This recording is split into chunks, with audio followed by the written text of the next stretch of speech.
Hi everybody, and welcome to my final top 10 favorite prediction for the 2023 season, the fifth monument, Il Lombardia.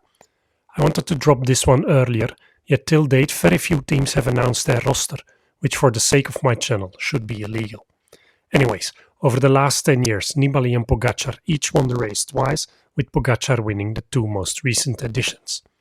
Then, except for the 2014 edition, which was a sprint of 3 won by Chaves, and the two editions won by Pogačar, which were decided in a sprint à deux, all other editions were won solo.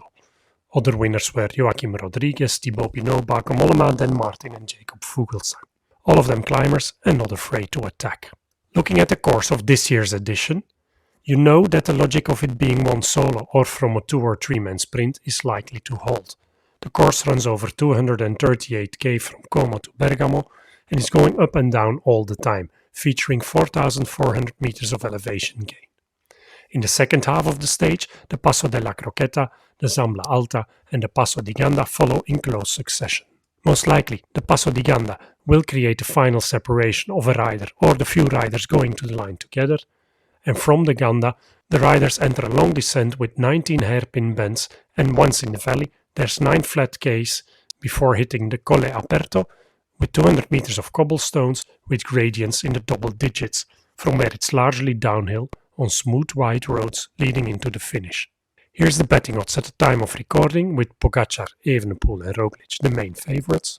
And here's an overview of some of the riders lining up with previous experience in this race, including 4 former winners, Mollema, Pinot, Chaves and Pogačar, as well as some riders with an above average number of top 10 finishes compared to their race starts.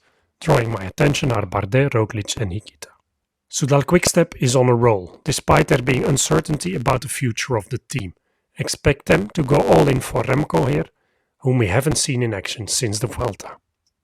At Ineos, based on recent results and prior performance in Lombardia, Carlos Rodriguez should be their main man. UAE is lining up with a very strong team.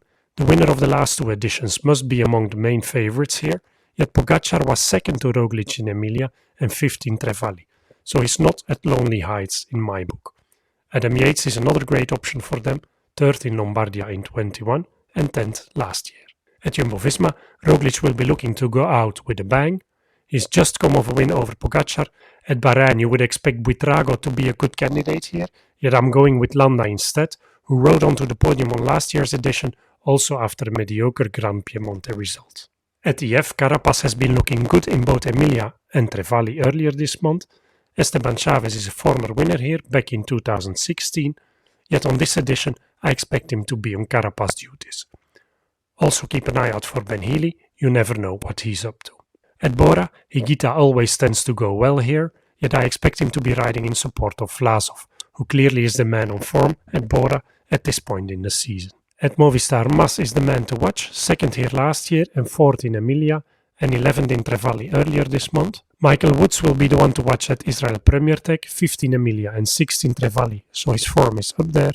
DSM will be riding for Bardet, who's been inside the top 10 here on multiple prior occasions. You'd expect Simon Yates at Jaiko Alula to be another name to watch, yet he's never done really well here. Finally, Ben O'Connor is the one to watch at AG2R, just flirting with the top 10 in the Giro dell'Emilia and Trevali. Evenepoel, Roglic and Pogačar are my 4-star favourites. Carapaz and Vlasov get 3 stars. Adam Yates and Mas get 2 stars. Rodriguez, Landa and Woods each get 1 star. And in terms of podium prediction for Il Lombardia 2023, I'm going with a Roglic win ahead of Evenepoel and Pogačar. To round up this season, I'll serve you some rider comparisons, and in the run-up to next year, I'll share some Grand Tour stage scenarios. Finally, I would like to thank you for joining in on this season, and I hope to see you back for the next one. Enjoy the race and see you soon.